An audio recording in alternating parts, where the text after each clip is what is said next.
नमस्कार दोस्तों, स्वागत है ऑनलाइन एग्जाम प्रिपरेशन पर which is the part of study for civil services.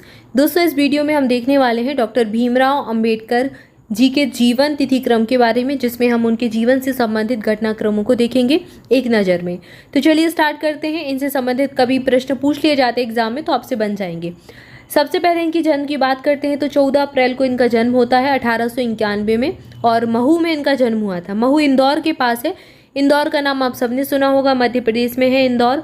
और मध्य प्रदेश में होने के साथ साथ इंदौर सबसे स्वच्छ शहर है भारत का, और लगातार रैंकिंग में सबसे नंबर 1 पर रहता है। आपने लगातार इसका नाम देखा ही होगा, इंदौर का भारत का सबसे स्वच्छ शहर है। इसके बाद 1907 में मैट्रिक की इन्होंने, 1912 में बीए किया। जुलाई 1913 में उच्च शिक्षा के लिए अमेरिका गए। 1915 में प्राचीन भारत का व्यापार, इस शोध प्रबंध पर एमए की उपाधि इन्होंने धारण की। फिर 1916 में डॉक्टर गोल्डन बेजर द्वारा आयोजित संगोष्ठी में इन्होंने आलेख वाचन भी किया। 21 अगस्त 1917 को ये मुंबई वापस आ गए अमेरिका से। 31 जनवरी 1920 में मूक नायक पाक्षिक का संपादन इन्होंने किया। इसके अलावा मई 1920 नागपुर में बहिष्कृत समाज परिषद की स्थापना की। तो आपसे एग्जाम में प्रश्न पूछा गया है, बहिष्कृत समाज परिषद की स्थापना किसके द्वारा की गई? तो अंबेडकर जी के द्वारा की गई थी 1920 में, मई 1920 में नागपुर में। जून 1921 में इन्होंने एमएससी की उपाधि की। तो आप देख रहे हैं कितना सारा कुछ इन्होंने अध्ययन किया, एमए भी किया, बीए किया, फिर एमएससी भी किया। 1922 में बैरिस्टर की उपाधि धारण की, तो बैरिस्टर बन गए। फिर 1923 में पीएचडी और डीएससी की उपाधियां इन्होंने धारण की। दिसंबर 1923 में द प्रॉब्लम ऑफ रूपी प्रबंध प्रकाशित किया, तो इन्होंने इसका प्रकाशन भी किया। फिर जुलाई 1923 में बैरिस्टरी की इन्होंने शुरुआत कर दी, और मार्च 1924 में अस्पृश्यता समाज परिषद की स्थापना की। तो ये भी एग्जाम में पूछा गया है, अस्पृश्यता समाज परिषद, और आपने इसके पहले बहिष्कृत समाज परिषद पढ़ा था, दोनों की स्थापना इनके द्वारा की गई थी। फिर दिसंबर 1925 से 1928 तक वॉल्टीवॉय अकाउंटेंसी ट्रेनिंग इंस्टीट्यूट में शिक्षक के रूप में रहे। 20 मार्च 1927 को महाड़ के चवदार तालाब सत्याग्रह का इन्होंने निर्णय लिया। 3 अप्रैल 1927 में बहिष्कृत भारत पाक्षिक का इन्होंने फिर आरंभ किया। तो ये कुछ संपादन कार्य हैं जिनसे ये जुड़े रहे बहिष्कृत भारत से, और इसके पहले भी आपने ये पढ़ा था।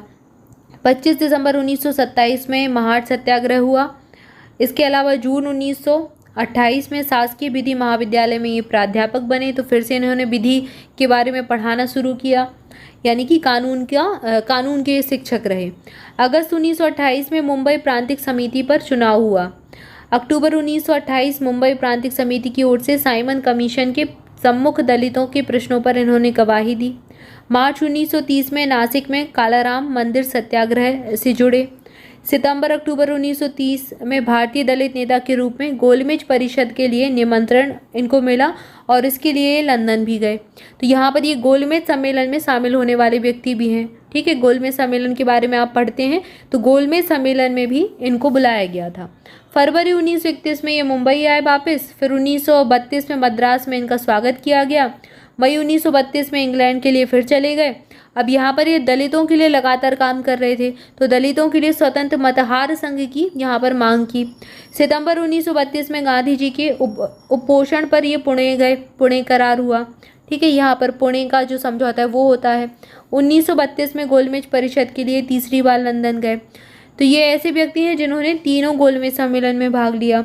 27 मई 1935 को इनकी पत्नी रामाबाई की मृत्यु हो गई। तो यहाँ पर अंबेडकर के जीवन से संबंधित हमने कई सारे तथ्यों को देखा, जिससे आपको एक नज़र में पता चल गया होगा कि इनके जीवन में क्या क्या घटनाक्रम हुए, कितनी इन्होंने पढ़ाई की, फिर इन्होंने क्या क्या किया, किन किन चीज़ों से जुड़े रहे, संपादन काम भी किया, दलितों के लिए लड़ाई भी की, कुछ इन्होंने जो है संघ परिषदों की स्थापना भी की, अस्पृश्यता समाज परिषद, बहिष्कृत समाज परिषद, इनकी स्थापना भी की, और लगातार ये लड़ते रहे जो अस्पृश्यता जो बहिष्कृत समाज था, दलित हैं उनके लिए, और मांगों को रखते रहे सरकार के समक्ष।